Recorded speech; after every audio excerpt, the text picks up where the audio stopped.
Investigators say reckless driving caused a fatal crash that shocked a community and shattered a family.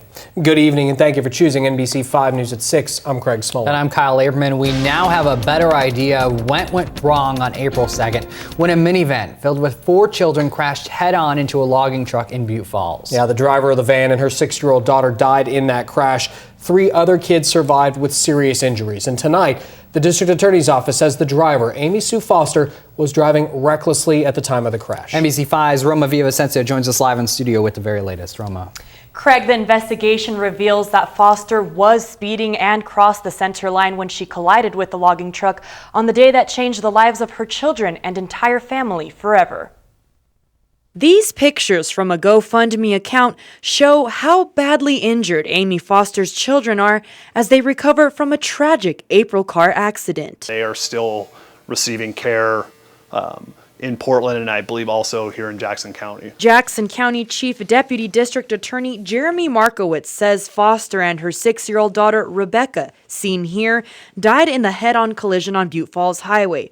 Her 3 other children were seriously injured. There's a slight bend in the road there, crossed the center line and actually struck the semi-truck head-on. Markowitz says prior to the accident, a witness called 911 reporting that Foster was driving erratically and all over the road. Markowitz says Foster was also speeding when she crashed into truck driver Jerry Kuchera. He did nothing wrong. He did everything he could to avoid that crash. He was driving the speed limit. He was in his lane of travel. When he saw the minivan in his lane, he contemplated putting his truck into the ditch. Foster's parents, Loretta and Jerry Foster, told me in April they couldn't understand what went wrong. It's probably just being Amy. I mean, she's bubbly and vivacious and all that. And she was probably just driving like she does and just crossed the line. Yeah, and just reached behind to grab one of the kids and something. And a toxicology test of Foster's blood brings even more uncertainty.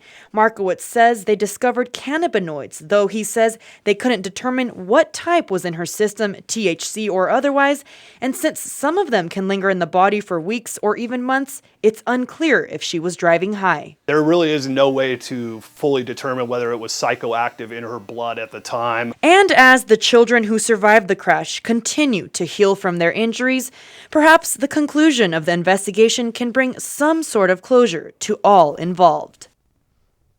We just talked to Foster's mother again. She says the 2 boys are in foster care in Central Point and the girl is still recovering in the hospital, but her speech is improving. For more information on how to help the children out as they recover, visit our website, KOBI5.com. Live in the studio, Roma Villavicencio, NBC 5 News.